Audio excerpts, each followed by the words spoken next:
eza liwa ya ndeko na biso As Antonio ndeko ototika biso yango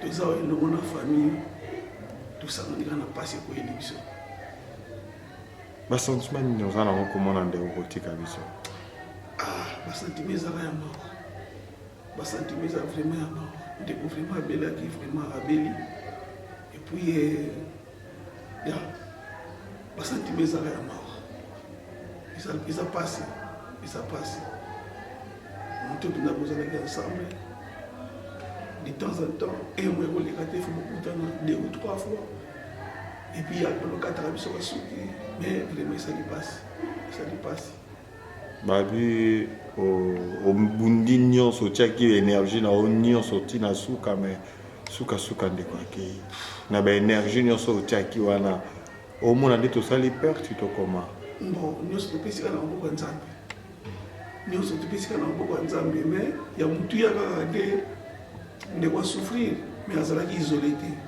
amen azalaki isolé te baninga na ye tozalaki na ye famille mpe ezalaki na ye ya mutu ya nde azalaki isolé te donc nyonso topesika na maboko ya nzambe bon programme eza ndenge nini bon lelo tozotala corps lelo eza journée lelo vendredi tozotala corps de 20h à 20h45 et puis lobi na 11h enterrement eza première fois mon accord ya ndeko banda akufaki bon le même jour akufaki tomonaki corps le même jour akufaki le 25 ezalaki jeudi tomonaki corps et puis à part ça komona esuka nde yango olobi okomona yango te ndenge basololaki na famille bakofongola cercueil te donc omona esuka yango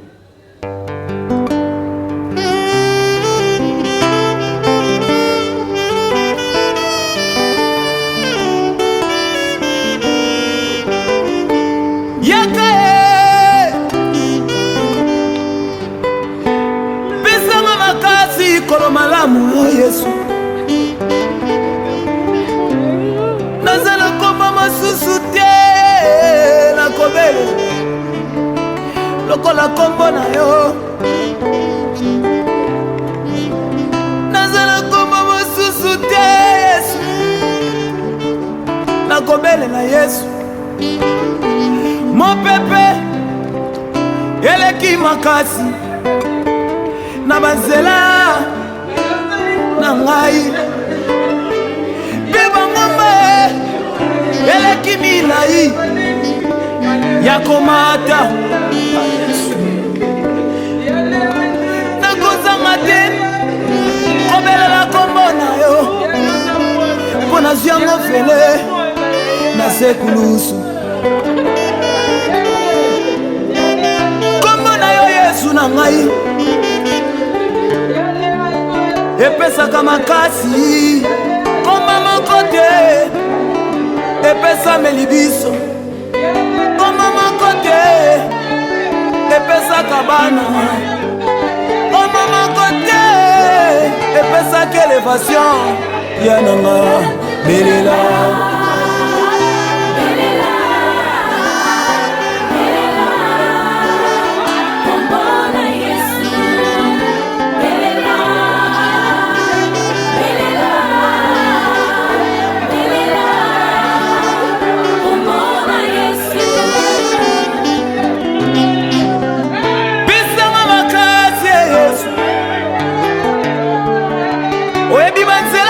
tambolaka kofingama na kotongama Yesu Satan zolinga kotikanga te alingi abebisa bolenge na ngai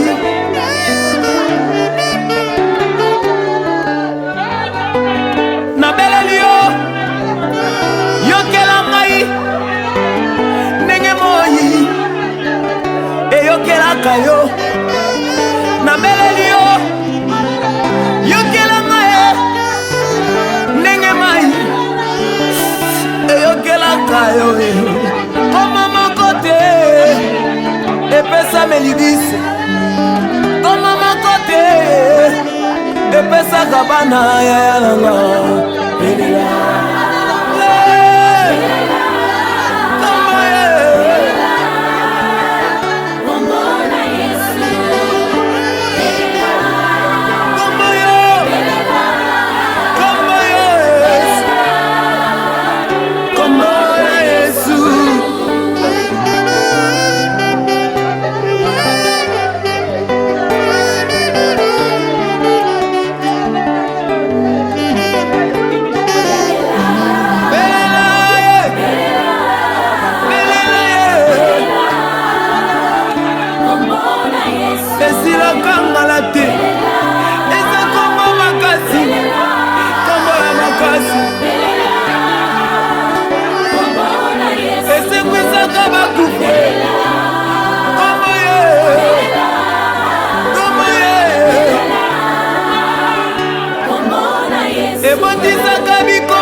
singa na miso ya bato eza kombo na Yesu. Kombo na belelaka butu na moi Yesu. Eza kombo na yo Yesu. Kombo ezokomisa ngai bisika opona ngai depuis l'éternité Yesu. Oza malamu nkolo. Lisungi ya malamu yutake pa na yo nkolo. Komisa nga bisika ozolinga na kombo. Fandisa nga na bakito ozolinga na fanda. Kombo na komisa. Alléluia.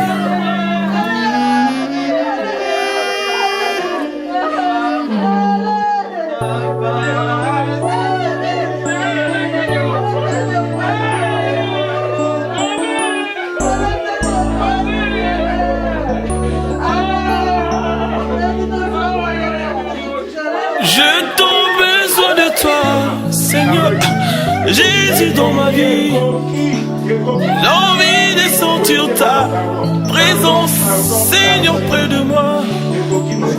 Auprès de toi, je me sens en sécurité. Je t'en prie, viens. Moi, je t'en besoin de toi, Seigneur. Moi, je t'en besoin de toi, Seigneur.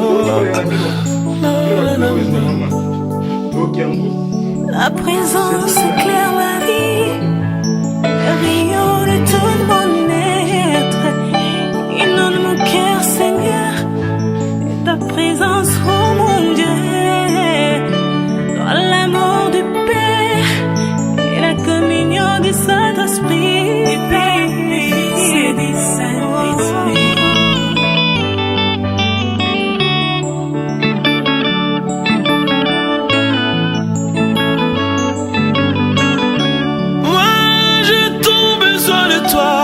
Seigneur, Jésus dans ma vie, j'ai envie de sentir ta présence, Seigneur, près de moi. Auprès de toi, je me sens en sécurité. Je t'en prie, viens. J'ai tant besoin de toi, Seigneur. Moi, j'ai tant besoin de toi, Seigneur. Oh. Une étoile qui brille à la nuit attira l'attention de majeurs. Ils marchèrent des ondes de route jusqu'à Bethléem pour adorer l'enfant, leur présent main, l'or, l'encens et la mûre, l'or qui signifie la divinité, l'encens pour les rituels, la mûre qui signifie qu'il mourra.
Donc tokaki sango akufi yango moni tosali ba déplacement oyo pour famille nyonso libota nyonso ya biso ba congolais ezaka bandeko bomonaka biso nyonso biso touti Rotterdam toye pe ko assister bandeko ya Eindhoven ndenge ndeko na biso ale ati kotika biso donc yango na toye poto partager mawana na libota na bandeko nyonso ya Eindhoven pour famille mobimba yango kaka nde tozalaka awa na poto comme aza ndeko toyebaki ye azalaki bien na bato très sympa yango moni tosali ba déplacement oyo nyonso mpona koyawa ko rendre dernier hommage donc to présenter les sources au nom ya communauté congolaise na kati ya Pays-Bas ba condoléances na famille na ye et puis en tout cas mpona ba oyo batikali courage toujours eza nzela ya biso nyonso donc topesa nyonso na maboko ya nkolo Ingeta.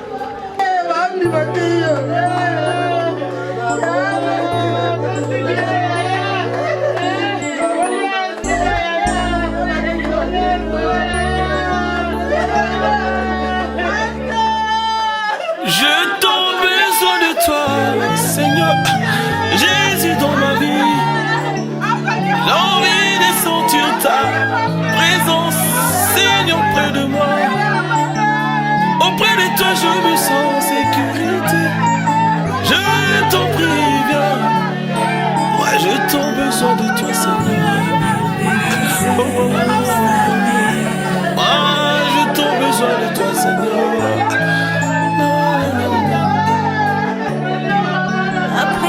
Éclaire ma vie, le rayon de tes bonheurs, inonde mon cœur, Seigneur, ta présence, oh mon Dieu, l'amour de paix, et la communion du Saint-Esprit, c'est du Saint-Esprit.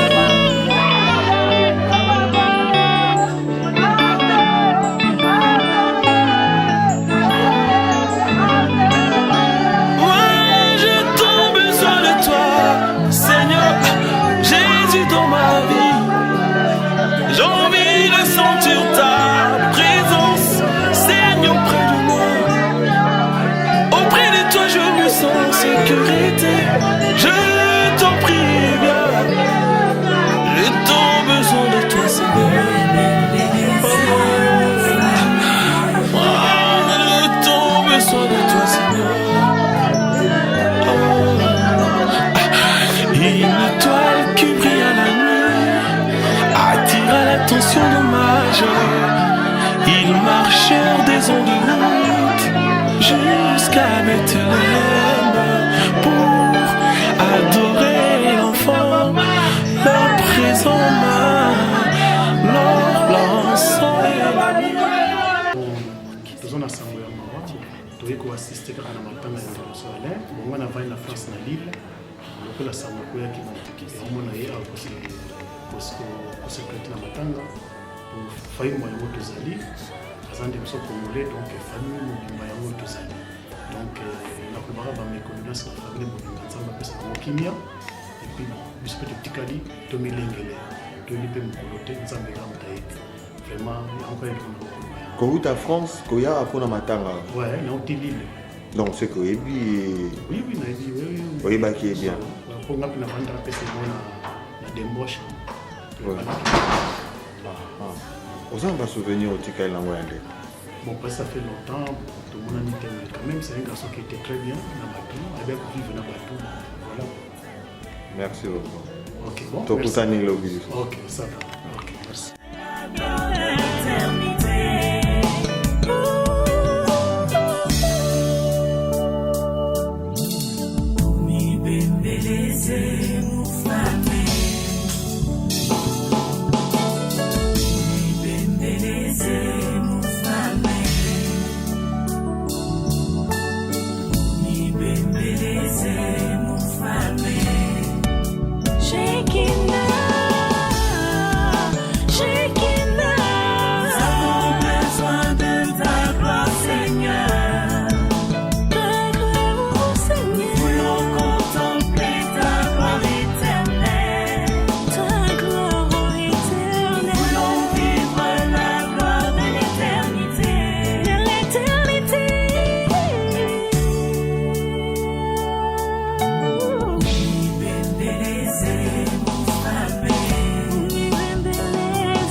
C'était hier quand Boyo jouait sur les pirogues. De l'autre côté Dimitri faisait du roller à Prague. Tous les deux, ils ont été touchés par l'aventure. Comme toi, j'aurais un mot simplement à te dire. Si tu pars, n'oublie pas la terre où ton cœur a vu le jour. Zanzibar, où mon repas. Faudra jamais que tu oublies l'amour. Si tu pars, n'oublie pas la terre où ton cœur a vu le jour. Zanzibar, où mon repas. Faudra jamais que tu oublies l'amour. Tu verras la beauté des hommes et leur douleur. L'important, c'est de pouvoir toujours garder ta chaleur. Bien de fois, tu auras la visite du blues un soir. Mais tu vois, la vie a ses beaux jours et ses déboires. Si tu pars, n'oublie pas la terre où ton cœur a vu le jour. Zanzibar, où mon repas. Faudra jamais que tu oublies l'amour. Si tu pars, n'oublie pas.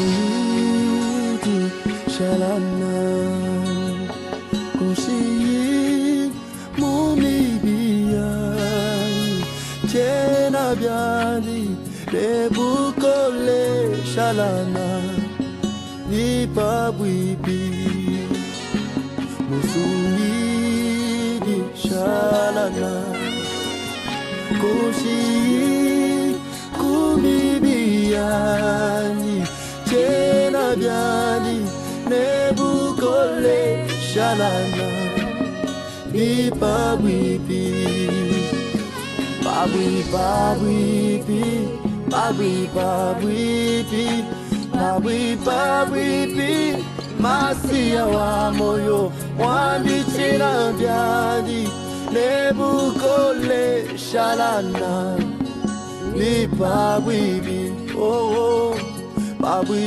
babwibi babwi babwibi babwi babwibi masia wa moyo tena byani nebukole shalana nipabwibi masanka apabuloba naena kuchengelele anu wewe wakatupa isanka jakashidi masanka apabuloba naena kuchengelele anu wewe wakatupa isanka jakashidi babwi babwibi babwi babwibi babwi babwibi masia wa moyo wambichena byani nebukole shalana nipabwibi yo babwi babwibi babwi babwibi babwi babwibi masia wa moyo wambichena byani nebukole shalana nipabwibi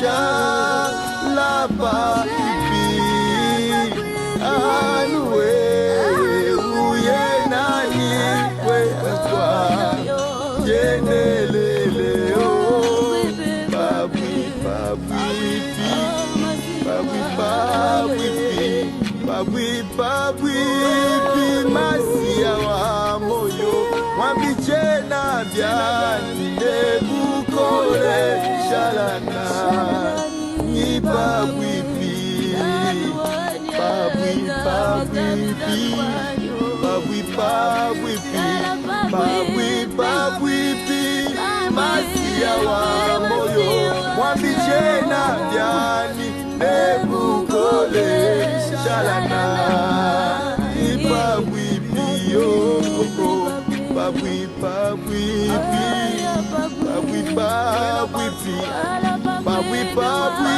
pi masia wa moyo mwambichena byani nebukole shalana ni babwi pi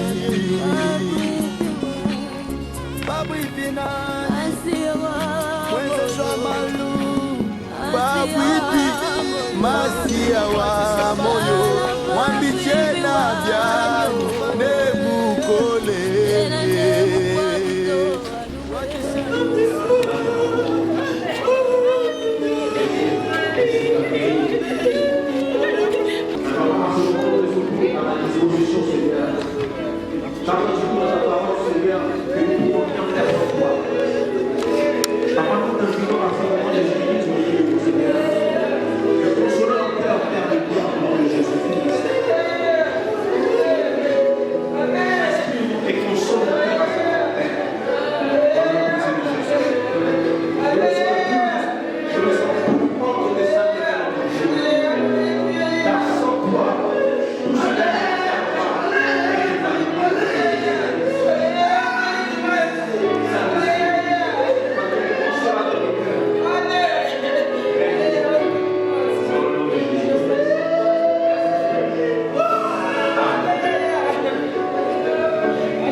Nous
précédé dans la gloire du Père, que le nom de Jésus soit loué.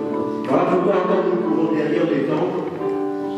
Rapidement, je vais appeler quelques bien-aimés au milieu de nous qui ont vécu les derniers instants avec notre bien-aimé Antonio. Mais avant cela, nous allons passer à la biographie. Je vais faire appel à Papa Mwanza.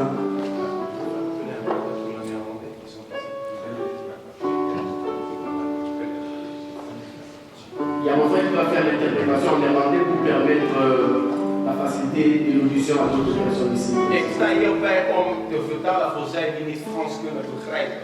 Ceci, nous allons faire appel à Papa Mwanza pour la biographie de notre frère. En daarom gaan we Papa Mwanza roepen om biografisch te zeggen over onze broeder. Papa Mwanza, s'il vous plaît. U bent van harte welkom.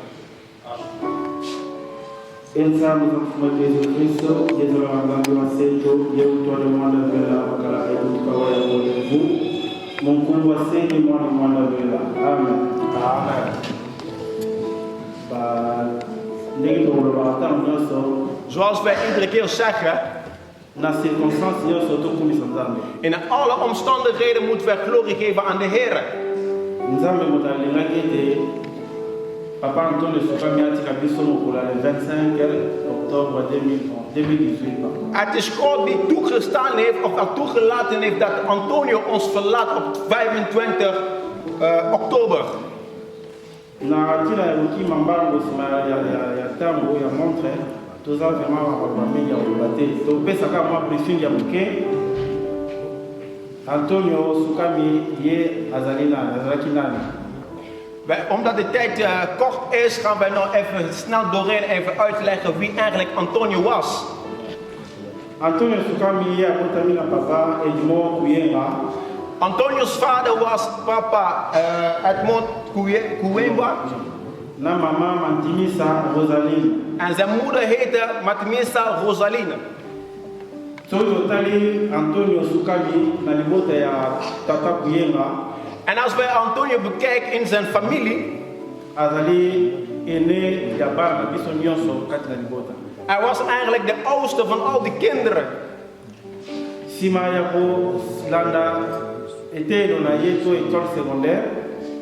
En als we eigenlijk zijn jeugd bekijken, zelfs zijn school en zo,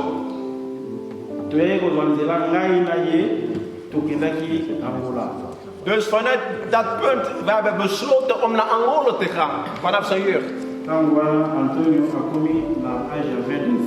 Dus toen was Antonio eigenlijk 22 jaar.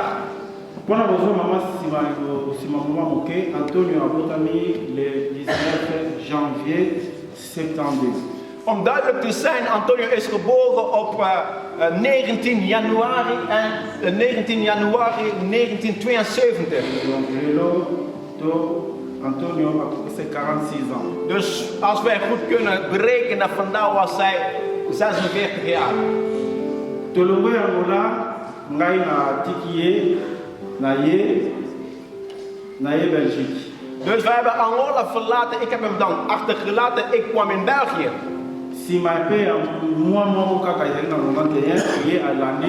En dus na een maand in 1990 of 91 heeft hij me daarna gevolgd. Maar hij verbleef heel lang in Duitsland.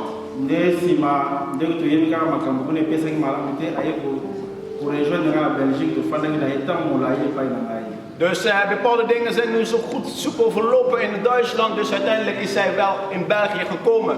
Na ndenge Kinzabe asali pour le 25 atika biso la courte maladie au fait moi na biso abelaki azwaki mbeli na 2012 aye kosala rechit nde oyo nzambe alingaki ye kosala pour le 25 octobre 2018. Dus in de tussentijd heeft hij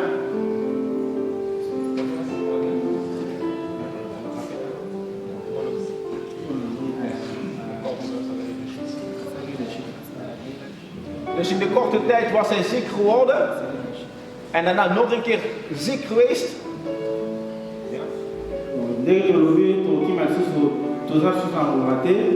Et l'autre pour retenir sourire ya Antonio, ya sourire ya Alain, tout tika yango tobosana te biso bandeko na ye bazali. Ondanks wat alles gebeurd is en de verlaten van Antonio tot ons, wij moeten het niet vergeten, wij moeten gewoon een goede souvenir behouden en positief van alles kunnen zien. Na kati so na komi wana na silisi mais pe botu to na te pona nini ngana da mama be ba yaya pe bazali ngana leki be ba yaya bazali ba ba pesi na ile parole pona nde na zo parole ko so la bino en ka to remercier bino to continuer sur le sisi a wana to kuta na pona to pesa bino susu moi boto zana na boto bonus na famille. Ik ben de jongste hier van hun allemaal. Ik heb het woord gedaan namens de familie. En verder zullen wij nog gaan vertellen wat allemaal gaat gebeuren. Maar ik dank jullie allemaal van jullie aanwezigheid. Et rapidement, nous allons passer à un témoignage. En wij gaan snel mogelijk in getuigenissen. Nous allons appeler le frère Aristote. Wij gaan onze broeder Aristote roepen om te getuigen.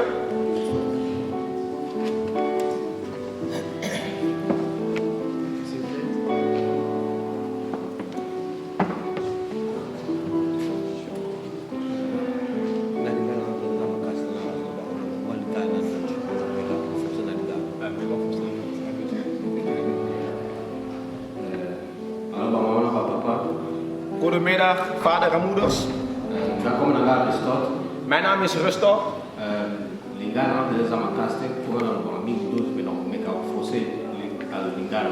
Ik ben niet zo goed in Lingala, ik spreek meer Duits, maar ik zal proberen ook toch wel duidelijk te maken in het Lingala.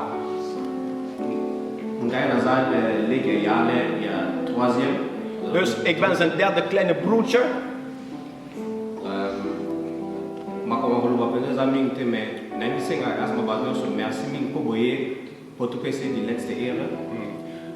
Ik heb niet veel te zeggen, maar ik wil alleen maar iedereen danken om hem de laatste eer te kunnen geven.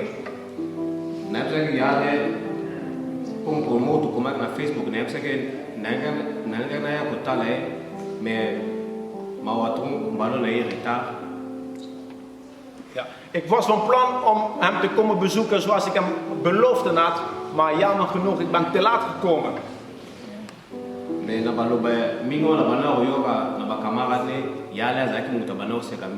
En van alle getuigenis wat ik hoorde van al zijn vrienden, hij was iemand die heel vriendelijk was en die lachte heel veel. Dus alle herinneringen van alle foto's die ik heb van mijn broer Alain, Antonio, dat was alleen maar, ik zag alleen maar de glimlach van al die foto's.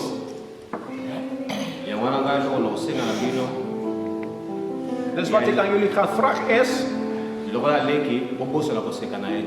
dus als een broertje, jullie moeten nooit zijn glimlach vergeten. Dank u wel.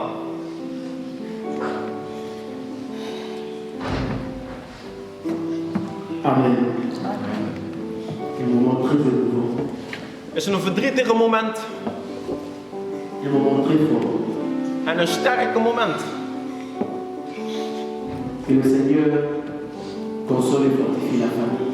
En dat de Heer de kracht geeft aan de familie. En troosten. J'aimerais que nous puissions lire la parole de Dieu et prier avant de continuer le programme. Ik zou graag willen dat wij in het woord God gaan voordat wij verder gaan met ons programma. Rapidement, je vais lire la parole de Dieu dans le livre de 2 Corinthiens. Ik zal het woord God lezen in het woord in 2 Korinthe. Le chapitre 5 et le verset 10. Hoofdstuk 5 en vers 10. La Bible nous dit. En de Bijbel verklaart. Car nous tous, wij allemaal, il nous faut comparaître devant le tribunal du Christ. Wij zullen allemaal voor de rechtszaak van de Christus te verschijnen. Afin que chacun reçoive ce qu'il a mérité étant dans son corps. Zodat iedereen kan ontvangen wat hij heeft gedaan in zijn fysieke lichaam. Selon ses œuvres. Vervolgens zijn werken. Soit en bien. Of is het goed? Soit en mal. Of was het wel slecht? Amen. Amen. Bien-aimés, aujourd'hui pour notre frère Antonio Soukani, c'en est fini. Broeder en zuster, voor onze broeder Antonio is voorbij. Mais cette parole est destinée à nous qui sommes restés vivants. Maar deze woord is bestemd aan ons die hier gebleven zijn. Alléluia.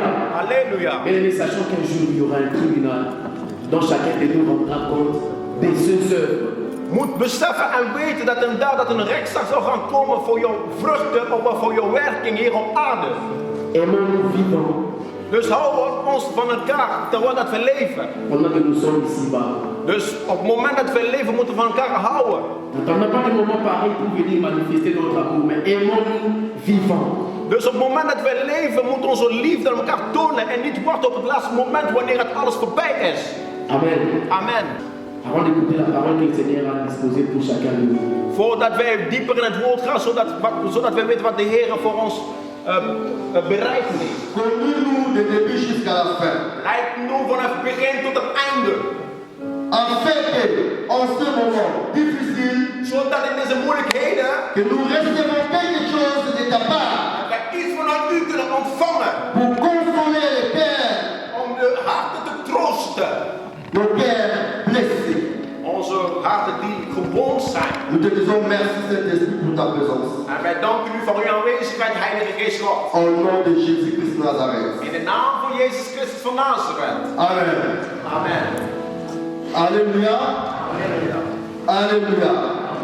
La Bible dit, mieux vaut la fin d'une chose que son commencement. De Bijbel verklaart beter het einde van iedere ding dan zijn begin. C'est Ecclésiaste qui le dit. Ja, dat staat in het woord. Et c'est une parole de la sagesse. En het is een woord van wijsheid. Ecclésiaste, qui est Salomon. En deze man is Salomon die dat spreekt in dat boek. La Bible nous dit qu'il était un homme plus sage qu'aucun homme ici sur la terre. En hij was de wijste man op aarde. À son époque. De mensen in dat tijd. Ce qu'il a dit dans la Bible. En wat hij zegt in het woord. C'est une parole de la sagesse. En het is een woord van wijsheid. Parce que. Omdat. Chaque chose. Iedere ding. A sa fin. Heeft zijn einde. Kent zijn einde. Celui qui n'a pas de début et de fin. Degene die geen einde of begin kent. Le début et la fin. Het begin en het einde. C'est seulement le Dieu le Tout-Puissant. De enige die de einde en het begin kent. C'est pourquoi kent. nous l'appelons éternel. En daarom noemen we hem eeuwige. Lui n'a pas de fin. Hij kent geen einde. Et il n'a pas aussi de début. En hij heeft ook geen begin. Il reste à perpétuité. Hij blijft gewoon voor eeuwig hetzelfde. Mais toutes les choses. Maar elke ding. Toute personne. Iedere persoon. A son début. Heeft zijn begin. Et sa fin. En kent zijn einde. Ce monde que nous habitons. De wereld waar we leven. A aussi sa fin. Heeft ook zijn einde. Celui qui reste éternellement. Degene die eeuwig leeft. C'est seulement le Dieu qui nous a créés. Het is gewoon onze schepper, Jezus Christus. Quelqu'un dit Amen.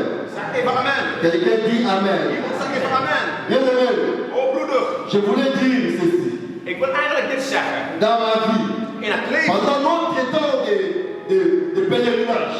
Vanaf het moment dat wij leven. Tu peux commencer bien. Je kan goed beginnen. Et tu finis mal. En je eindigt uiteindelijk slecht. Tu peux commencer mal. Je kan ook slecht beginnen. Et tu finis bien. En uiteindelijk eindig je goed. Ça dépend de la grâce de Dieu. En het hangt allemaal van Gods genade. Alléluia. Amen. Je vais parler sur cet homme. Ik ga spreken over deze man. Qui dort. Die hier aan het slapen is.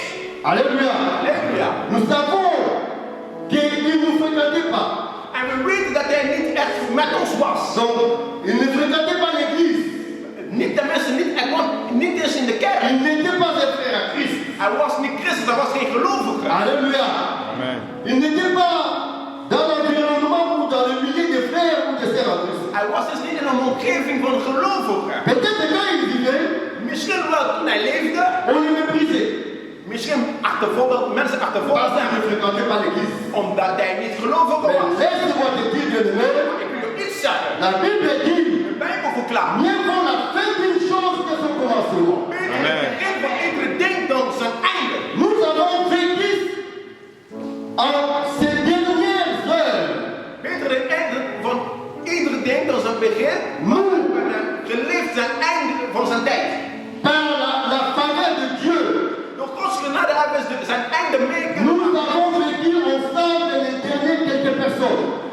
Nous sommes des témoins, nous avons vécu quelques We hebben eigenlijk zijn laatste uren mee kunnen maken. Et sur ces dernières heures, En op zijn laatste uren, Dieu, God, qui fait la grâce à qui il veut, God die genade toont aan ieder die hij wil. Dieu a fait la grâce. God heeft hem genade getoond. Alléluia. Dieu a fait à cet homme la grâce. God is hem genade geweest. Une grâce particulière. Oh, een bijzondere genade. Peut-être toi, Misschien wel jij, qui es frère, die een broeder bent, qui va à l'église, jij gaat naar de kerk, qui a une vie de prière. jij hebt een gebedsleven. Peut-être toi, Maar misschien jij, qui es un pasteur, bent je een pastor, un apôtre, of een apostel, un prophète. profeet. Tu n'auras pas cette grâce. Misschien krijg je deze Dieu genade. a fait une grâce particulière. Maar God heeft hem een bijzondere genade getoond. Pendant ces dernières heures, Op de laatste uren, il a eu beaucoup de visites. hij kreeg veel bezoek Les frères, van broeders, les sœurs. zusters. Dieu a fait la grâce God is hem genade geweest. d'écouter la parole de Dieu, Is hem genade geweest om Gods woord te horen. d'écouter la prière. Om een gebed te kunnen horen. Donc, le verset 5, le jour de sa mort, Dus de dag van zijn dood, was zijn overlijden, il était dans la salle d'opération. hij was in de zaal van operatie. Mais nous, on était là dans la présence de Dieu en train de prier. Wij zaten buiten de operatiezaal voor hem te bidden, voor hem te oppressen te staan. Quelle grâce, Oh, wat een genade. quelle grâce. Wat een genade. Et il a eu le temps En dat is de tijd. de croire En dat is de tijd om te geloven que Dieu existe, dat God bestaat. que Jésus-Christ est Seigneur et Sauveur. En dat Jezus Christus is de Heer en Meester. C'est pourquoi, bien aimé, En daarom, broeders en zusters. tu ne sais pas de la manière que tu mourras un jour. En daarom, broeders en zusters, je weet niet op welke manier Nous jij dood avons gaat. vu Wij hebben gezien des gens qui sont morts. mensen die doodgingen, Ils dorment, ze sliepen ils meurent. en op een moment Donc, de slaap ils sont morts par des accidents. Par des accidents. Par des accidents. Brusquement, toeval, ils meurent. opeens en hij sliept. Et il n'a pas eu le temps de soigner ou de se répartir. Dus we zien mensen die sterven zomaar door ongeval, door alles op allerlei manieren. En hij heeft zelfs geen tijd gehad om zich op te bereiden. Mais lui, Maar hij, Dieu a laissé le temps God gaf hem de tijd de parler, om te spreken, de demander om te aux vragen gens aan de mensen, qui a fait du mal. aan de mensen die hem pijn hebben gedaan. Of hij, mensen die pijn hebben gedaan, om vergiffenis te vragen. Moi, je lui ai amené une Bible. Ik bracht hem een Bijbel. J'ai dit, mon frère, Ik zei, hé broeder, je sais que tu n'as plus de force. ik weet dat je geen kracht hebt, Voici ta Bible. maar kijk je Bijbel. J'ai dit aux infirmiers, Ik zei tegen de infirmiers, ik zei tegen de que verpleegkundige, cette Bible soit sur son lit à côté. ik zei tegen de dokters en verpleegkundigen, dat deze Bijbel naast zijn bed zijn. Blijven. Même s'il n'a pas de force de lire la Bible, Ook al heeft hij geen kracht om de Bijbel te mais que lezen, cette Bible soit à côté de lui. maar dat Bijbel moet bij hem zijn bed blijven. Et il est mort En hij stierf, avec la Bible à côté. hij is doodgegaan met de Bijbel Quelle grâce. naast hem. Wat een genade. La Bible nous dit dans Ephésiens 2, verset 8, De Bijbel verklaart het in de brief van c'est Efeze. par la grâce de Dieu que vous êtes sauvés. Door Gods genade zijn jullie gered. C'est par la grâce, c'est par la grâce de Dieu que vous êtes sauvés. Door Gods genade zijn jullie gered. Par le moyen de la foi. Door geloof. Et la foi En het geloof, vient de ce qu'on entend. het geloof komt van wat wij horen. Et ce qu'on entend Wij horen vient de la parole de Dieu. van Gods woord. Et lui, En hij, pendant ces dernières heures, op zijn laatste uren, Dieu lui a accordé le temps God gaf hem de tijd d'écouter la parole de Dieu, om Gods woord te horen. d'affermir sa foi, En om zijn geloof te de croire versterken. qu'il y a un Dieu. Te geloven dat er is een God die bestaat. Alléluia. Au moment que nous avons écouté les diagnostics des docteurs, Op het moment dat wij alle diagnostiek hebben gehoord van de dokter, qui étaient très négatifs, dat was heel negatief. il avait 15% de chances pour survivre. Uiteindelijk had hij gewoon eigenlijk 15% Tout le monde overleven. était abattu. Van de wereld was hij echt totaal. Ja. Alléluia. Mais quand il était dans la salle d'opération, Wanneer hij in de operatiezaal nous en train de prier, wij waren op de achtergrond aan het bidden. nous avons prié. We hebben gebeden. Vous savez comme nous évangélistes. Vooral bij evangelische Pinkstergemeenten houden we zoeken van wonderen. Nous avons demandé à Dieu de faire un miracle. We hebben tot God gebeden voor een wonder. Alléluia. Halleluja. Nous avons prié une prière fervente. We hebben gebeden, was een vurige. À la fin, maar op het einde, j'ai senti une paix. Ik voelde een bepaalde vrede. Alléluia. La négativité s'était éloignée de moi. En het negatieve gedachte was Et van tout de lui aussi, il avait senti une paix. En de broeder had ook een bepaalde vrede in hem gevoeld. Moi j'ai discerné étant de homme. En ik ging daar een beetje onderscheiden. Dieu va faire un miracle. Ik ging daar onderscheiden. Il avait la foi que la paix que Dieu nous avait donnée ce jour-là, il se fera un miracle. En ik had de vrede in mij en ik wist van, God gaat nou een wonder opereren. En die vrede was zo diep. Et quand je suis retourné, en toen ik terugkeerde, entré dans la voiture, ik ging naar de auto in. Et le Saint-Esprit me dit, mais la chanson là de Moïse Mbir. En de Heilige Geest fluisterde iets in mijn hoofd, zei van, zet even deze in een liedje van Moïse. J'ai mis une chanson, il dit, non, l'autre chanson. Ik zet een liedje, hij zei, non, Et quand j'ai mis la chanson là, il dit, oui, cette chanson. En toen de Heilige Geest zei van, ja, dit is de juiste lied. Ik kwam hier met vreugde. Ik ben teruggegaan met vreugde. U heeft zoveel gedaan.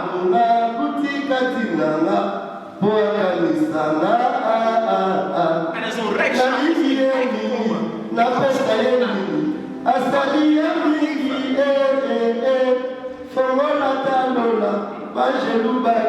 En open de hemel zodat u kunnen komen. Zodat wij u kunnen lopen en prijzen.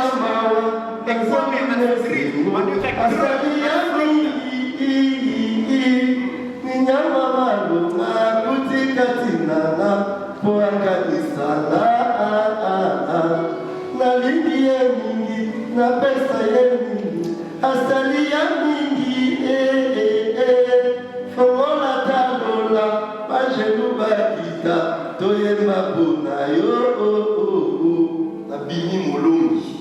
En ik ben uitgekomen als een overwinnaar.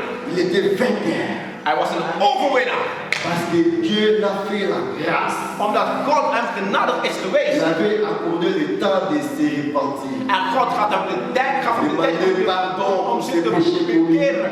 Om vergiffenis te vragen voor zijn zonde. C'est une grâce qu'un apôtre, un prophète ou un pasteur peut-être n'aura pas cette grâce. Het is een bijzonder gedaan dat zelfs een minister God kan niet ontvangen.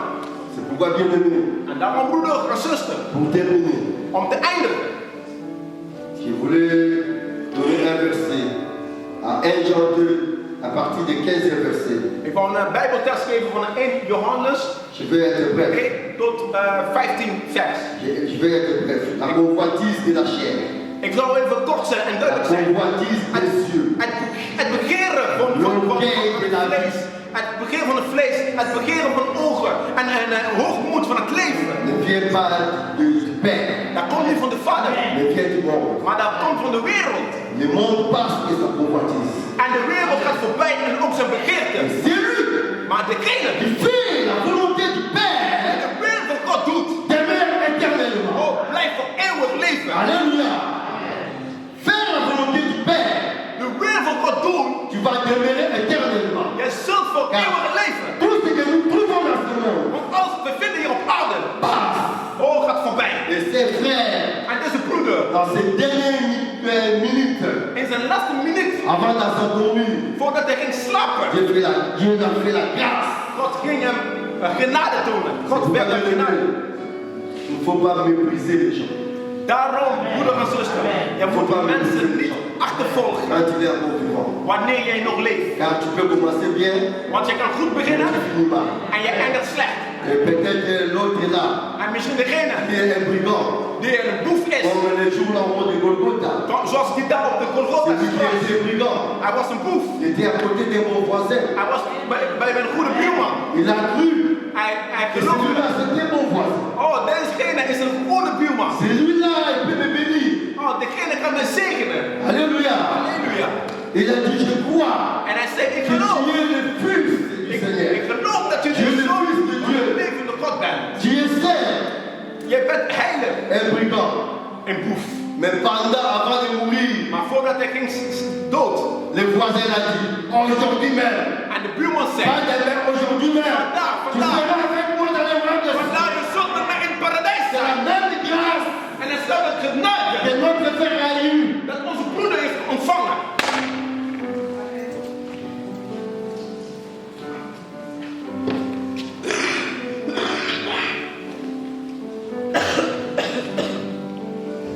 Je bénis le Seigneur. Ik zegen de Heer. Faute de l'heure, Jammer voor de korte tijd. je m'arrête là. En ik zal hier beëindigen. Que Dieu vous bénisse. En dat God jullie rijkelijk zegent. Que Dieu vous bénisse. God zegen jullie. Que cette circonstance soit une leçon. En dat deze situatie soit un enseignement pour nous qui sommes restés. Dat wij hier een les vanuit kunnen halen. Wij die hier gebleven zijn. Ah, lui, il est heureux. Voor hem, hij is nog gelukkig. Et nous qui sommes, il est heureux plus que nous qui sommes encore vivants. Hij is nog meer gelukkig dan ons, wij die hier gebleven zijn. Alléluia. Alléluia. Que Dieu vous bénisse. Oh, dat God jullie zegent. Que Dieu vous bénisse. God zegent jullie.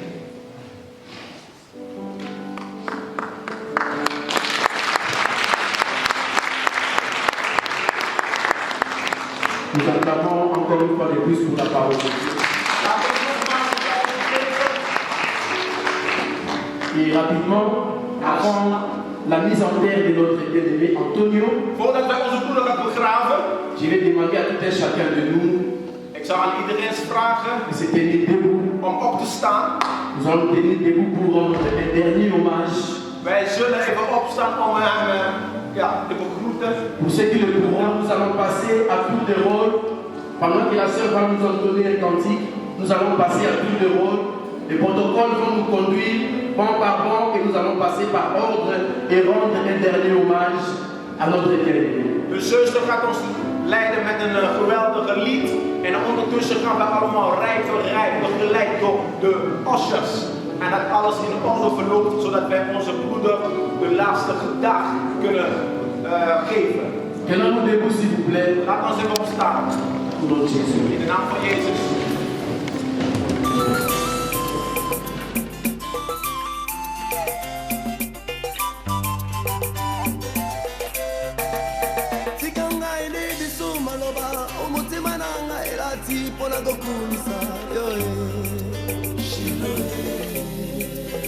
soki na bandi kokoma makasa nyonso ya mokili ekosila nkolo mpo osali eza ebele baba shilo yo fula bamingi bazalaka na fulu tala nde lelo bakoma basali na yo shilo yo fula bamingi bazalaka na village tala nde lelo bakoma na poto yesu na ngai shilo bafonctionnaire 50 mois epeye yesu na ngai namona bana na bango kotanga na ngolu na yo shilo yo ndo batelaka mwana sanza libwana libumu ya mama na ye nkolo na pesa yo nino shilo ekolisaka mwana ya motamo na bato makoma mibale nkolo na pesa yo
oyo alongola ngai soni omema mabena yesu pesa ngai bomoi soki natali bomoi na ngai natali mosala opesi ngai yawe nalingi nakumisa yo soki ngai natali baboti bangai atali baninga na ngai akokumisa yo soki ngai natali bipai nyonso nkolo natali bamatiti natali banzete mai binene kokenda na ebite bisike kokendaka nkolo nanga sije ya kokumisa yo soki biso toboyi konetola yo okotelemisa mabanga ekokumisa yo nzakomba baba nzamba boye yondolongolanga soni ye omema mikumba na ngai nekuluswe baba yondo osilisaka bobola amboka kongo yesu napesa yo ninyo yondo osilisaka bokono ata soki bamedese balobi ezali incurable bipai na yo nde bisika totoki ngolu ye baba nzambagi ye baba yo ozali lisungi nkolo lisungi olizangaka te kati na pasi nakutana na moninga nanga moko na kati ya hôpital azali kobela bamedecin badeklare malade incurable yesu tobelela kombo na yo lelo ndeko azali kotambola bomoi yango ozali sujet ya loyembo na biso kumama na yo yesu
salanga bolamu zambalola salanga bolamu mokonzi pusana lisusu zambalola pusana lisusu chilumba isembola loboko zambalola sembola loboko sembola loboko zambalola yangabita sembola loboko mbeyoyo lilelele chilumba isalanga bolamwe elombeo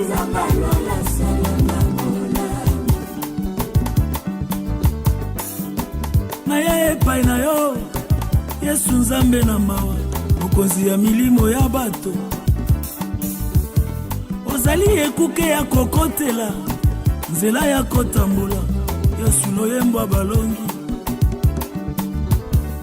maloba euti epai na yo epesaka bomoi ata na miku ekauka o Nzambe na bikamwa Yesu yonde Nzambe na bikamwa Nzambe na bikamwa seyo e Nzambe na bikamwa oyaya Yesu yonde Nzambe na bikamwa Nzambe na bikamwa yaya e Nzambe na bikamwa Yesu e Yesu yonde Nzambe na bikamwa yonde obongi na nkembo obongi na nkembo Yesu yonde obongi na nkembo obongi na nkembo Yesu e obongi na nkembo Yesu yonde obongi na nkembo osimba bendele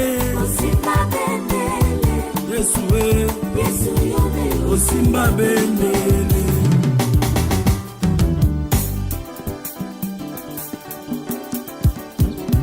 yelelelelelelelelelele opekisi pisoli nanga etanga lokola maya pompi Nzambe na ngolu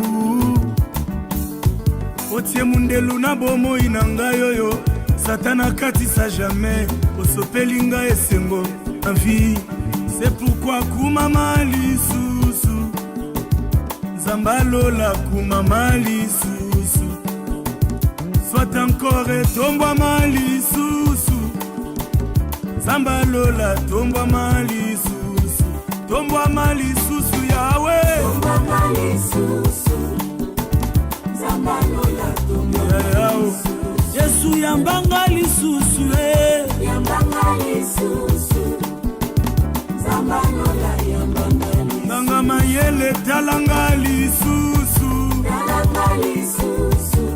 elombeo Nzambe alola talanga lisusu mokonzi pusana pembeni pusana pembeni pusantu Nzambe alola pusana pembeni Zambi wa bishima pusana pembeni yawe ulelie Nzambe alola pusana pembeni sembola loboko Nzambe alola sembola loboko chimakinda katalika mboyo palado palado nakumbe yo yo yo yo lele salanga bolamu yaya salanga bolamu nayemba nzembo sikale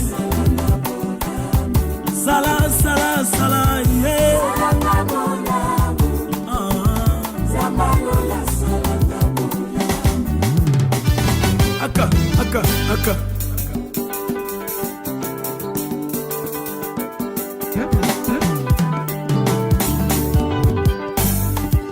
yepo wanyi merci kolenga wanyi tosaki jile yepo wanyi merci kolenga wanyi tosaki jile mwate yo yo yo yo akwela muyenge wakwimba lelwe sangwa petulini yona nakwimbi lelwe yo chebesha wanye yo yo yo chebesha wanye yo sepe na lelu mwana wani papa wanye Jove chobesha wani Zambi mune na mulele chobesha wani Zambi mune na mulele shilo wani chobesha wani Zambi mune na mulele epo wani lelele chobesha wani yo yo yo chobesha wani shilo wani namba bana banye chobesha wani yo ulami wa bana bashia chobesha wani yo nakwimbi lelele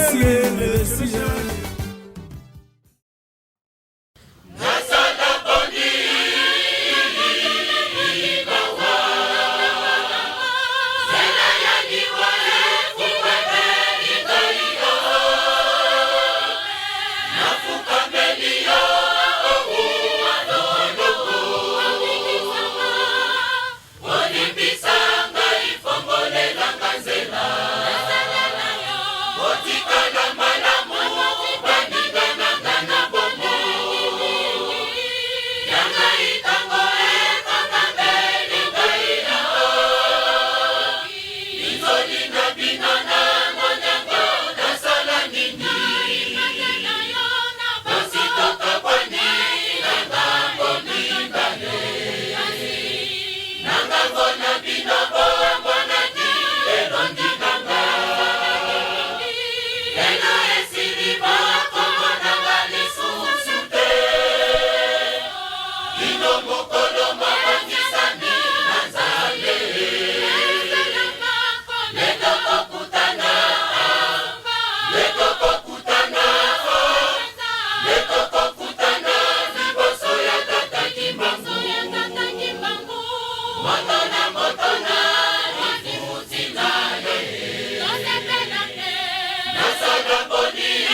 Alléluia.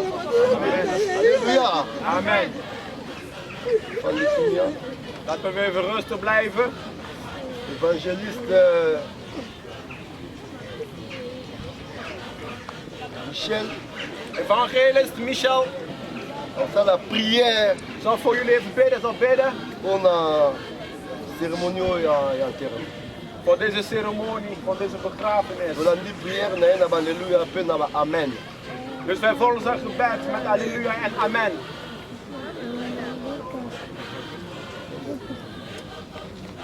Vader, we loven en prijzen u, Vader, want u bent God. U bent geweldig en u bent zeer te prijzen. Het is een moeilijke moment voor ieder van ons, Heer. Maar zoals wij hebben al gezegd, Heer God, u bent degene die de harten troost door uw Heilige Geest. En wij geloven dat u geen mens van vlees en bloed bent om zich te bekeren, om op zich te liegen. Maar u heeft ons een belofte gegeven, Vader, door uw woord. En de belofte is dat ieder die in Christus Jezus gelooft eeuwig zal leven. Halleluja. En daarom geloven wij vandaag dat de vruchten is in de hemel, dat onze broeder Antonio niet zomaar gestorven is. Maar hij is gestorven met Christus Jezus in zijn hart. Halleluja. Dank u wel, Heer Jezus. Daarom verhogen wij uw naam, Heer, op dit moment. Amen. En ik bid voor zij die hier gebleven zijn met alle wonden in de harten, Vader. Halleluja. Niemand anders kan hen troosten als u, Vader, in de naam van Jezus Christus.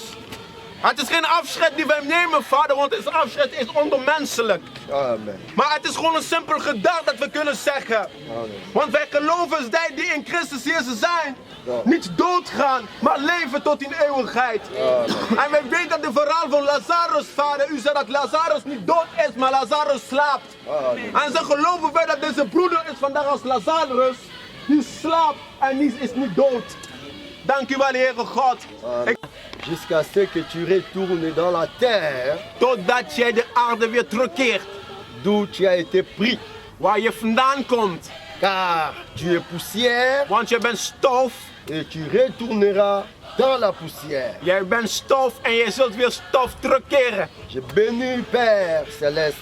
Ik zegen de Hemelvader, le Dieu le Très-Haut, de Allerhoogste God, le Créateur des cieux et de la terre, de Schepper van de aarde en van de hemel. Père, tu es Dieu, Vader, u bent God, dans le ciel, in de hemel, sur la terre, en op aarde, et sous la terre, en onder de aarde. C'est pourquoi je bénis ton Saint. En daarom zegen ik uw heilige naam. Je te rends grâce. En ik dank u. Que la gloire te revienne. En dat de glorie en de eer tot u terugkeert. Merci pour ta parole. En dank u wel voor uw woord. Et cette parole vient de s'accomplir aujourd'hui. En dat woord is tot vervulling gekomen vandaag. C'est pourquoi je te rends grâce. En daarom dank ik u. Alléluia. Halleluja. Pierre nous dit, aucune prophétie de l'écriture ne peut être un objet d'interprétation particulière.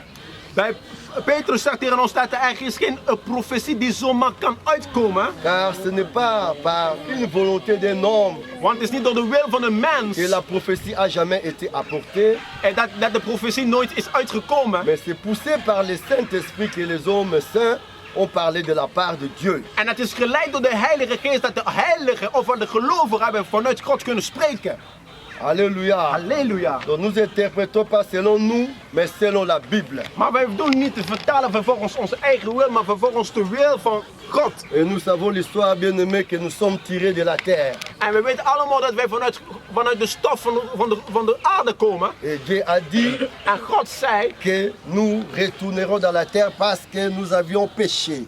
En God zei, wij zullen allemaal weer terug gaan op aarde omdat wij hadden gezondigd. Dieu n'est pas un homme pour se repentir. En God is geen mens om zich te bekeren. Et ce qu'il avait déclaré depuis les temps anciens, wat hij had allemaal geproclameerd tot het begin van de tijd. C'est une déclaration perpétuelle. En het is een bijzondere proclamatie. Que tu sois riche, of je nog rijk bent, pauvre, of arm, enfant, of kind, petit, klein, grand, groot, qui que tu sois, wie dan ook bent, tu retourneras dans la terre. Je zult ooit terugkeren op aarde, of stof als aarde, of stof van de aarde. Alléluia. Alléluia. Chacun à son tour Dus iedereen heeft zijn deel. Aujourd'hui, c'est son tour. Moment. Vandaag is zijn moment. Demain, ça sera ton tour. En morgen zou weer je moment kunnen zijn. C'est un passage obligé. Dus dat is iets die komt voor iedereen. Pour lui, c'est fini pour lui. Voor hem is klaar. Il est terré. Hij gaat begraven worden. Il va se reposer dans les lieux de repos. Hij gaat wel lekker rusten op Et een malheur à rustige plek. nous qui sommes encore vivants. Maar jammer voor ons die nog hier achtergebleven zijn. Alléluia. C'est pourquoi, bien-aimé, En daarom, que broeders, cela soit une leçon pour toi. laat ons hier een les van uittrekken. Regarde-toi. Kijk even nou in je leven. Fais un examen de conscience. Kijk even in je leven, kijk even je Comment tu geweten. te marches? Hoe loop je, Comment hoe tu te wandel jij, comportes? hoe leef jij, hoe Quelles gedrag sont jij. tes œuvres? Wat zijn je vruchten over je werking? Et quand le Seigneur En wanneer de Heer viendra prendre ton âme, wanneer de Heer je lichaam of je ziel terug zal komen nemen, où tu seras? Où tu iras? waar zul je naartoe gaan? Dans le lieu de repos Bij de rustige plek ou dans le tourment? of in de verdrukking? La Bible nous montre l'histoire de l'homme riche et de Lazare. De l'homme Bijbel pauvre. laat ons zien, de verhaal van een rijke man en Lazarus, de arme Les Lazarus. deux, quand ils étaient dans le monde, Alle twee toen ze in de wereld l'homme waren. riche avec des villas, En de rijke man had de villa, belles alles. voitures, Oh, mooie auto's bijvoorbeeld. l'orgueil de la vie. Arrogantie of Il hoogmoed van het méprisait leven. Lazare qui était pauvre. En onderdrukte Lazarus die Il arm was. mangeait que des miettes qui tombaient de la table. Arme de l'homme Lazarus riche. at alleen maar stofjes die uit de Et tafel quand les kwamen. deux sont morts, retrouvés là dans le séjour de mort, Maar toen ze dood waren, c'était au contraire. dat was allemaal tegenovergesteld. L'homme riche De rijke man, était maintenant dans le malheur. dus de rijke man was nou in de moeilijkheden. En Lazarus, de arme man, très heureux. was heel gelukkig. De rollen waren omgedraaid. Alléluia. Halleluja. Bien-aimés, Oh broeders, nous qui sommes vivants, wij die nog leven, nous devons être enseignés. wij moeten een les vanuit Nous devons discerner Wij moeten onderscheiden que l'orgueil de la vie, dat de hoogmoed van het leven, la convoitise des yeux, begeerde van het la ogen, convoitise de la chair begeerde van het vlees, nous égare.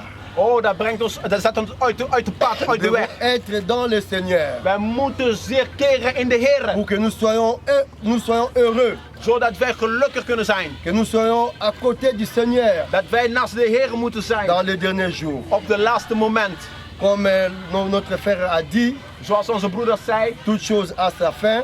elke ding heeft zijn Et einde il y aura un tribunal. en er zal een rechtszaak Nous komen. tous, nous serons jugés. Wij zullen allemaal geoordeeld Et worden. quand tu es endormi, En wanneer je slaapt, c'est déjà trop tard. is het al te laat. C'est le moment maintenant de discerner, En nu is het moment om te kunnen de onderscheiden. regarder autour de toi En om je heen te kijken, comment tu marches, hoe wandel jij, ofwel hoe leef comment tu jij? mènes ta vie. Hoe leid je je leven? Est-ce que tu as une vie Of heb je wel een en leven Christ in Christus? ou tu as une vie du monde? Of heb je nog een leven in Christus of leid je Tu naar een devrais wereldse faire un leven? choix maintenant tant que tu es encore vivant. Dus op het moment dat we leven moeten wij keus maken. Aujourd'hui, je crois, Vandaar ik geloof Dieu t'a parlé. dat God tot je Et la Bible gesproken dit, heeft. si tu entends la voix de l'Éternel, En de Bijbel zegt wanneer je de stem van God hoort. n'endurcis pas ton cœur. Oh, laat je hart niet beroerd zijn. Que cette circonstance Dat deze te situatie, soit vraiment un enseignement. dat jij echt hier een les daarmee hebt kunnen uithalen. Que l'Éternel soit béni. En dat de Heer wordt gezegend. Et je bénis cette parole. En ik zegen dit woord. Et cette parole prend une place dans ton cœur. En dat dit woord plaatsvindt in je hart. Au nom de Jésus-Christ. In de naam van Jezus. Amen. Amen. Alléluia. Et Monza, tu dois parler une parole, papa. Papa. Misschien de vader gaat even iets zeggen. De laatste woord van de vader.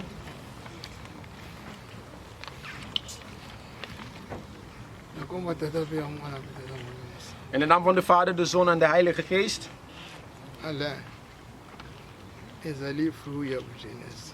Alain is een vrucht van de jongste waan. Ik heb alles gedaan om naast mij te zijn.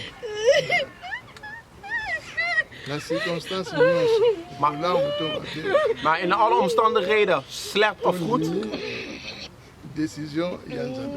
En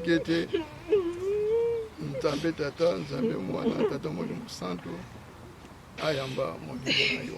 In alle omstandigheden, we hebben besloten om het besluit van Christus Jezus te aannemen en dat hij jouw ziel tot hem ontvangt. Ik heb niet veel te zeggen, maar ik eindig hierbij in de naam van de Vader, de Zoon en de Heilige Geest. De Monza. De Monza.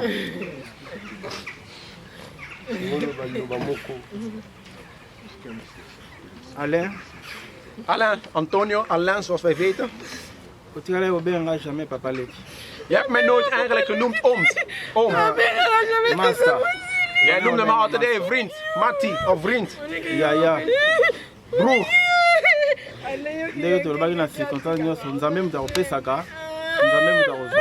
Zoals wij zeggen in alle omstandigheden, het is God die geeft en het is God die afneemt.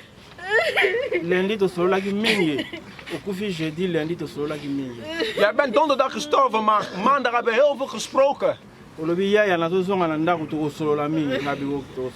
Jij zei ja broer, ik ga naar huis, wij gaan nog praten. Ik zei ja oké, dat is goed, wij gaan nog praten.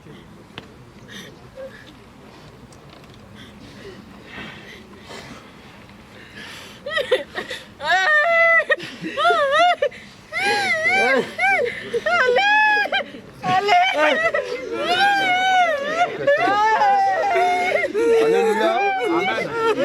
Nous avons aussi quelques hommes de Dieu ici. En we hebben nog meer manschot hier in onze midden. Apôtre Kouta. Apostel Nous Kouta. allons suivre la prière de l'apôtre Kouta. Wij kunnen ook een gebed volgen van apostel Kouta. Avant de clôturer cette cérémonie, Voordat wij deze dienst gaan besluiten. Écouter quelques prières des hommes de Dieu qui sont ici. Voordat wij deze dienst gaan sluiten, gaan wij ook gebed horen van een andere man Scott. Nous suivons la prière de l'apôtre. En wij volgen de gebed van apostel Kouta. Avant la prière, voordat wij gaan bidden, verder bidden, is er nog iemand van familie die wil spreken. ou bien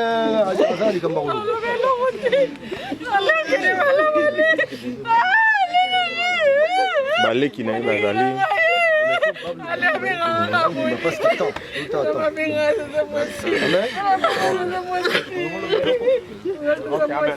de zus wil iets zeggen.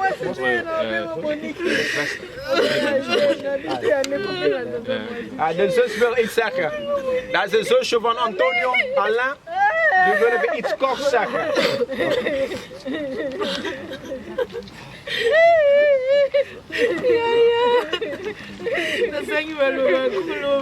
Mijn broer, ik heb niet veel te zeggen. Ik kom woorden tekort.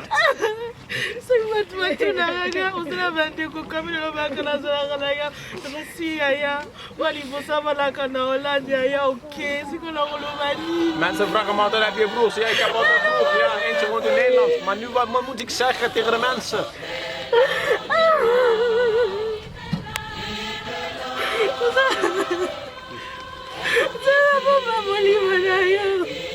Ga de Heer jouw ziel nemen.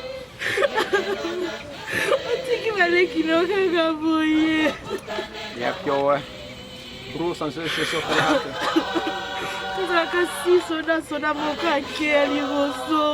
Er waren mensen 6, maar ja, eentje heeft ons nog verlaten.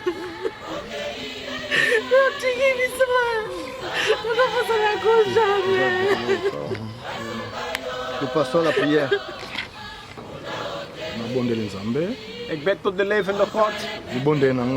Mijn gebed is. Hij weet waar ik vandaan kom met deze broeder. Buiten de gebed, hè? We hebben samen gewoond, samen geslapen in hetzelfde huis. We hebben veel dingen samen gedaan. En veel dingen zijn nog in mijn gedachten gebleven als herinnering. Mijn gebed is, zoals de man Scott heeft gezegd, dat de God hem genade is geweest op de laatste moment.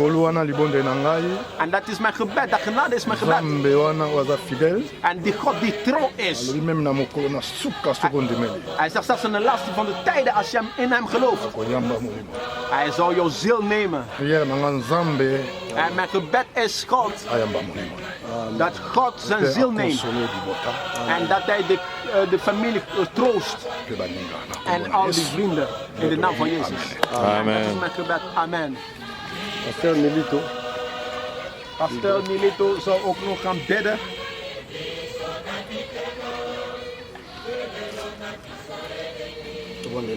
Wij gaan bidden. Kolo, napesi merci pour toza madame. Ik dank u, want u bent goed, God. Mosusu lokola yo azali te. Niemand is te vergelijken met u. Ntango tomonaka makambo boye tondimaka ke ya solo maloba no eza ya solo. Wanneer wij zulke dingen zien, dan geloven wij dat je woorden waar zijn. Me nakobondela mpo na ndeko na biso te ese akei. Ik ga niet voor onze broeder bidden, want hij is al weg. Me nakobondela mpo na biso baoyo totikali. Maar ik bid voor wij die gebleven zijn. To akozwa badesizio malamu katikati ya mitema na biso. Dat wij goede beslissingen kunnen nemen in onze harten. Po ete mokolo asuka nkola kwa koyamba biso. Zodat de laatste dag dat God ons kan aannemen. Kimia na libota oyo ezangi yango na moma oyo difficile. Geef vrede en rust in deze familie achtergebleven zijn. Want het is u die troost. Consolation ya bato eza temporaire. De troosten van de andere mensen is maar tijdelijk. Mais oyo ya yo nde yango eza définitif pe eza libela na. Maar uw troost is voor eeuwigheid, is voor altijd. Na kombo na Yesu Kristo na bondeli bongo. In de naam van Jezus bid ik. Amen. Je clôture par la prière de Moïse. Seigneur, tu as été pour nous un refuge. Vader, u was voor ons een toevlucht avant voor que les generatie na montagnes generatie. puissent naître, que tu aies créé la terre et le monde, d'éternité en éternité, tu es Dieu. Tu fais rentrer les hommes dans la poussière et tu dis, fils de l'homme, retournez, car 1000 ans sont à tes yeux comme le jour d'hier. Quand il n'est plus comme une veille de la nuit, tu les emportes semblable à un songe qui les matin passe comme l'herbe. Les fleuries le matin, elle passe sur la coupe, le soir, elle sèche, nous sommes consumés par ta colère. Ta fureur nous épouvante, tu mets devant toi nos iniquités, à la lumière de ta face, nos fautes cachées. Tous nos jours disparaissent par ton courroux, et nous voyons nos années s'évanouir comme un son. Les jours de nos années s'élèvent à 70 ans pour les plus robustes à 80 ans. L'orgueil qui sentit n'est que peine et misère car il passe vite et nous abandonne. Tu prends garde à la force de ta colère et à ton courroux c'est la crainte qui t'est due. Enseigne-nous à bien compter nos jours afin que nous appliquions notre cœur à la sagesse. Reviens ô Éternel jusqu'encore. Aie pitié de tes serviteurs, rassasie-nous chaque matin de ta beauté et nous serrons toute notre vie dans la joie et la allégresse. Réjouis-nous autant des jours que tu nous as inhibés, autant d'années que nous avons vu les malheurs. Que ton œuvre se manifeste à tes serviteurs, ta gloire sur leurs enfants. Que la grâce de l'Éternel, notre Dieu, soit sur nous. Affermis l'ouvrage de nos mains. Oui, affermis l'ouvrage de nos mains. Sois béni, sois glorifié. Père, que tout cela soit seulement pour ta gloire. Merci parce que tu as commencé, tu as cheminé, tu es arrivé à la fin avec nous. Nous bénissons ton Seigneur, Seigneur.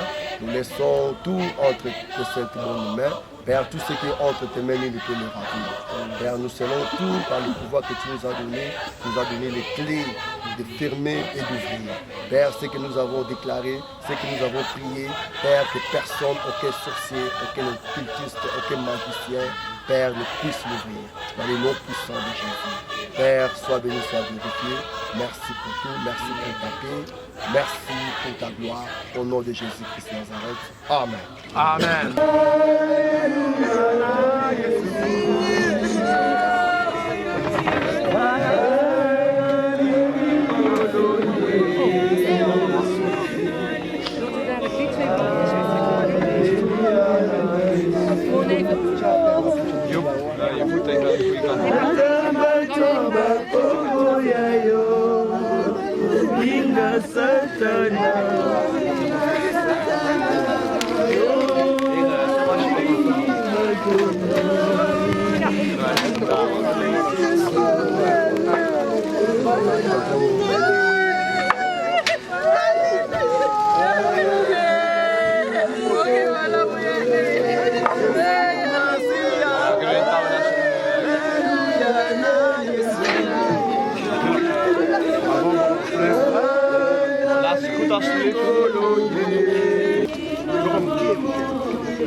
bougez.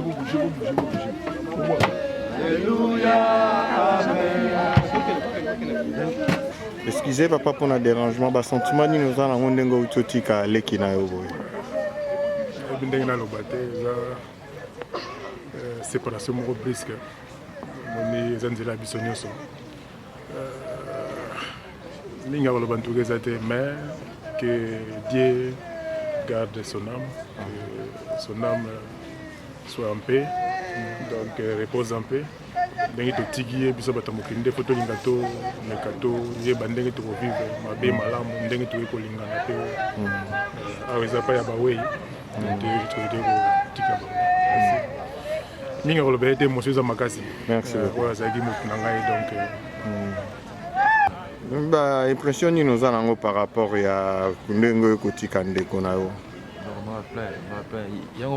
yango na mokili fo tolingana kaka bolingo eza eloko mosusu na mokili ale aza masawo tozalaki na ye na baindova tombele na ye tolende sali moko ndenge kaka kapo kuta utoloba wana ke tolala na ebe bambete ebele donc toparticipe bamoment ebele ya bien nga na ye quoi donc aza pile mpena donc atiki biso avant boye donc ya maraplain donc je manque même des mots donc aza famille donc famille itia uti kini aina Luanda donc akoma ina na pale na biso to ya avant ya tikala na Luanda itia alandi mikili donc elle est azapiri donc azapiri te mais azaf akoma ki famille donc non so ele ki nzamba zo akambuli na donc c'est namo repose un peu nzamba so ngai pas ali biso be tikali donc to milengele gaga to milenga en tout cas non mais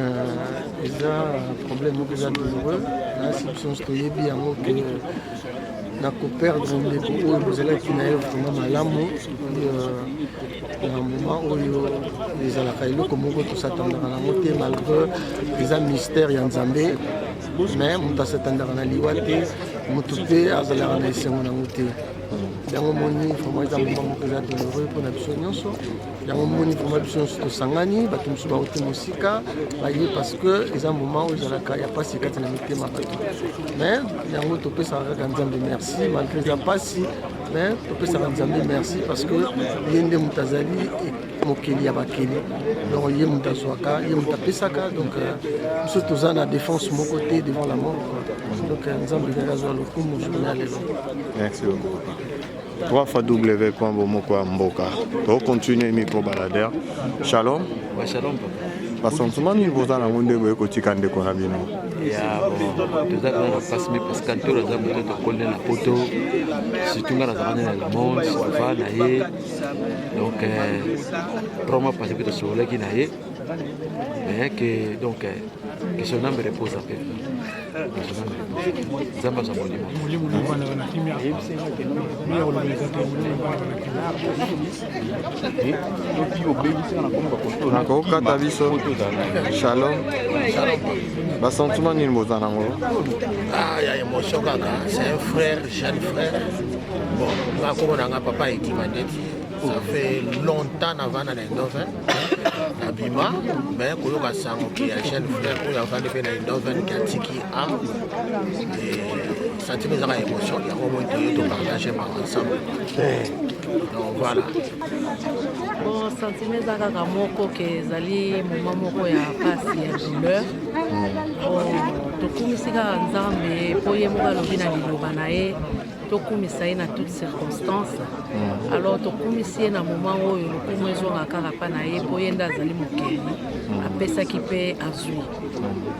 Losambo na biso ezali kaka ke nzambe abatela libota etikali akonsole mitema na bango ya papa baboti na ye bandeko na ye sœur et frère libota bana na nzambe nyonso biso nyonso mokonzi akonsole mpo ezali douleur nzambe azwa lokumu totiki nyonso maboko na ye ye nde azwa contrôle ya nyonso po ce n'est pas facile mais tozongisi kaka matondi pa na ye amen.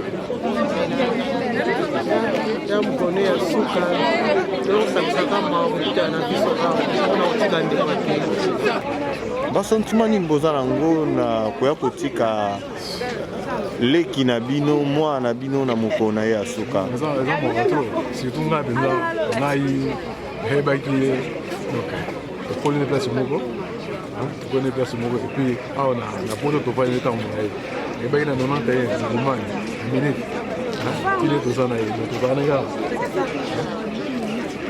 soki biso yango mpasi trop ça sorti papa mwa liloba ezaka ntango mpasi donc eza moma moko mpenza moyibi toza console kaka na parole de Dieu sans cette parole vraiment eza mpasi to parce que aza ndeko tovandi na quartier moko toyekoli ensemble tomoni bapapa donc eza moma moko ya tristesse quoi mais on est consolé par cette parole ozo kofortifie biso yango tokei liboso sans cela vraiment toyebi te soki tokosuka nini eza mauvais jour mais nzambe azwa lokumu parce que ye moto apesaka ye mpe moto azwi vraiment eza mpasi mingi mais nzambe alui na biso dans toute circonstance tokumisa ye amen mpe topesi ye lokumu na nyonso asali mpo na frere na biso c'est ça eloko na ndenge merci namoni mpe bien aimé aza na nsima kuna ntango mosu okoki kozala na mwa liloba to basentiment nini oza nango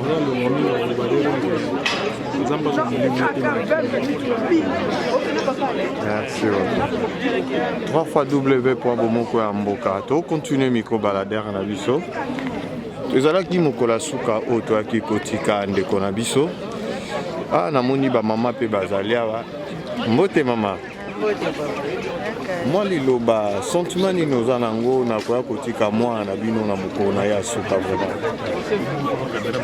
nakomba tata mpe ya mwana mpe ya molimo mosante esali kaka mawa atalaka kokabwana ya nzoto na molimo esalaka mpasi biso bandeko ya Alain bamama na ye bayaya na ye toleli ye vraiment topedre mpenza Alain esali biso mpasi papa nde toza na mawa toza na susi ndenge Alain atiki biso na age ya 46 ans aza nano très jeune esali mpasi papa nakomba tata mpe ya mwana mpe mosantu ngai na ye nayebaki baparent na ye mais ye moko personnellement nayebaki ye te na bomoto boye mais nayeba ye baparent na ye na nzela na ye mais toutefois kokabwana esalaka mpasi komona photo en tout cas mbinga mobali ndenge wana akekaka boye donc eza regret makasi quoi donc eza mawa eza vraiment mawa donc basentiment ezaka ya tristesse kokabwana eza mpasi molimo na ye epema na kimia nzambe oyo akonsolaka mitema ya bato akonsole libota famille donc c'est ça quoi. Merci. Les condoléances na bango nyonso. Mbote papa. Mbote papa. Mwa liloba ya suka. Esali biso mwa pasi pamba te ndenge kaka paster alobi yango ete na vie ya moto ebandeli ezali suka mpe ezali yango wana lokola yebani ngonga te yebani ntango te na biso baye toza bandimi malamu ndi tozalaka prete po likambo yango elakaka te esali biso mwa pasi me ndenge kolesa alobi te mitengo na biso etungisama te po ete ye abongisi bisika ebele mpona epai ya tata na ye ete akoya kozwaka biso moko moko lelo ezalaki mokolo ya ndeko na biso papa as akanisi biso baoyo mpe toza na kati na mokili ete ya biso epasi tobongama mokolo ya biso ntango yango ekokoka po ekokomela biso tozali prete quoi mais esengo eza na biso mingi pamba te communauté quand même emati mpona kosoutenir famille nde esali biso esengo makasi nde yango wana nde donc vraiment merci beaucoup na nyonso ndenge yango elingi kitoko merci beaucoup tomona mpe bato bayebaki ye vraiment mingi antonio tozalaki na ye azalaki moto moko azoseka mingi mais toregrete kaka liwa na ye nzambe nde apesaka nzambe nde azwaka parce que azalaki moto moko malamu moto moko asololaka moto moko asekisaka atekaka baforme na ye azalaki mpe moto ya bilele moto na biso ya bilele antonio akufi azalaki bien azalaki malamu vraiment naza mingi ya koloba te mais na regrete kaka nga wana vie na ngai epi angola balabala moko donc ntango nayaki mwana moke biso tobenge mpe lilasa atemaki na arche moko boye kaka mais voilà tokutani so na ndo venir awa vie nanga depuis yango la balabala moko depuis bomwana voilà c'est la plus ndoi nanga kombo moko mais ngasi ko toucher plus oye kokunda ndeko na biso mawa kaka donc ndenge olobela te nzambe azwa lokumu kua nzela na biso tu babi bato bayebaki bango mwa liloba suka esalaka mwa bien bon liloba suka tolobaka ndenge bandeko ne balobi koseka nde tobosana yango te azali mutu azalaki bien na mutu nyonso azali na point na ye apemaka na kimia koseka nde tobosana yango jamais et bacourage na famille. Je vais juste assister donc disons le dernier demeure ya Nabiso. Donc son oncle papa de Mwanza na yendi na yena Kishasa on a aidé très loin d'ici tout ce que tu as dit que tu Nzamba yamba molimo ya Nabiso. Merci. Merci beaucoup.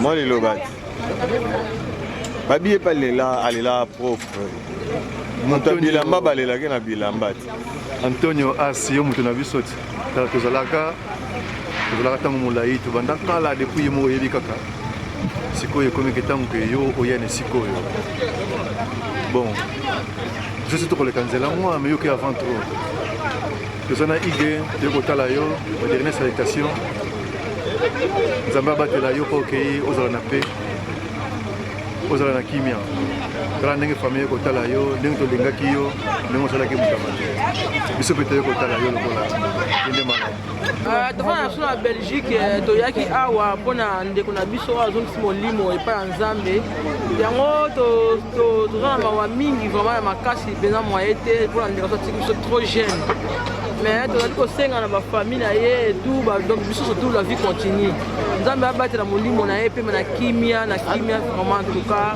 azalaki mwa mbali moko azalaki bien azalaki très gentil mais toregrete toza na souci mingi na kati ya mitema na biso mais tozali kosenga kaka Nzambe abatela molimo na ye vraiment apema na kimia vraiment en tout cas toleli ye vraiment mingi na bandeko na ye en tout cas na kombo tata moko apeli mosanto biso toye awa mpona kokabola mawa na couple mama Suza papa de Mwanza po ndeko na biso asili kozongisa molimo epai na yo papa Simoni Mbangu yango mo toye awa kokabola mawa elongo makambo eleki na kimia yango toremercie Nzambe tata mwana apeli mosanto na bolingo na yo ndenge obateli biso bana toyaki lobi kino lelo makambo ekomi na suka sikoyo tolingi topanzana ndenge toyelaki obatela biso mpe tozonga na kimia toza kobimisa merci te nakoma tata mwana apeli mosanto amen.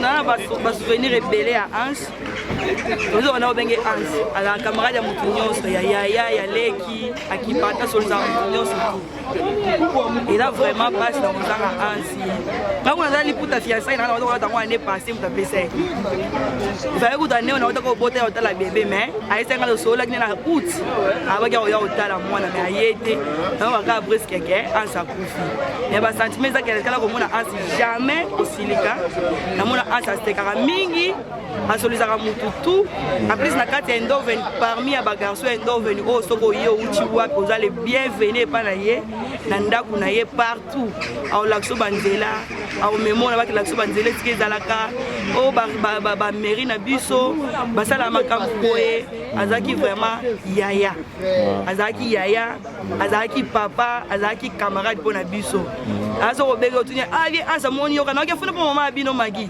namoni mais kozanga ye sourire surtout sourire na ye na komona ye moko azalela sapo sozo na endo fe mutalela sapo nde azaza te ye ata na velo na benga velo ne mutuka na ye so amati na velo na opedale se ansi yo na ti chaussure likola velo abi nga mutuka na nga yango na somba na viti mutuka na nga magi yo sombi ya yo mais lelo je otika ansi lelo journal lelo ya journal suka o to mona na resuna ansi na misu malgré que il mais garder ma bonne souvenir aza vraiment na mutema to bosa na été mais sincère condoléances na famille maman na kina za makasi to bike izo ka pasi mais jamais mutapesa kiso ansi azui pe ansi o mukilo iko loba na opela ansi loba mais to yebi ansi lo ka mabe to yebi ansi garçon ala gentil à ses camis. C'est un garçon bien, aux à la pasteur, aux à l'évangéliste, aux à la moto, ça mais la raté. Abonné au côtoyer moutou. Yango maman zanaki mais si ka ansake akenzela bien. Je crois aussi Nzamba yambie na kimia. Mais sincère condoléances et maman vraiment Nzamba peut sur ma casse vraiment au passé circonstances.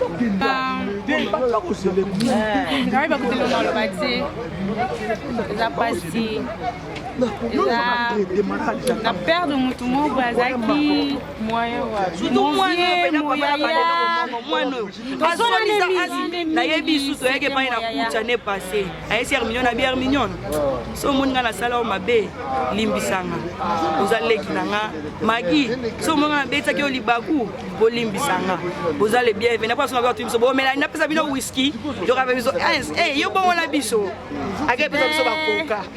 c'était un vieux pour moi. Ouais. Ndove mutayambanga lola yaya wana zati. Amemanga bana petit na yo faut parler. Petit na adresse na yo et pas na ngai. Petit na lingo za la bien la vie. Ya la masekane ka atanga la siriki. To na kusimba na nzoto ka bivie zela to bebana. Mais je l'aime. Douleur. Je suis triste. Mais Nzambe mutapesi Nzambe pe mutazu. Amen. Que ton âme repose en paix. Famille boza makasi. Bo perdre ba benga baoba. Mais na kati na bino Nzambe apesa bino sou baoba mususu obima. C'est une douleur. C'est pas facile. Na telemi boy, mais ndena tem na mona ba film na yezo zongela ngebele na mutume. Tout ma belle de trouver tozonga ma belle. Samba pambola bino, maman, surtout à la fin, pour maman 9 mois. Donc quand ça 9 mois wana, c'est pas facile. Mais nzamba peso kimia, peso makasi. Poza makasi na ba obatika lina sima na ye. Donc nana minga lobate vraiment na kusanga maloba mais. Ciao.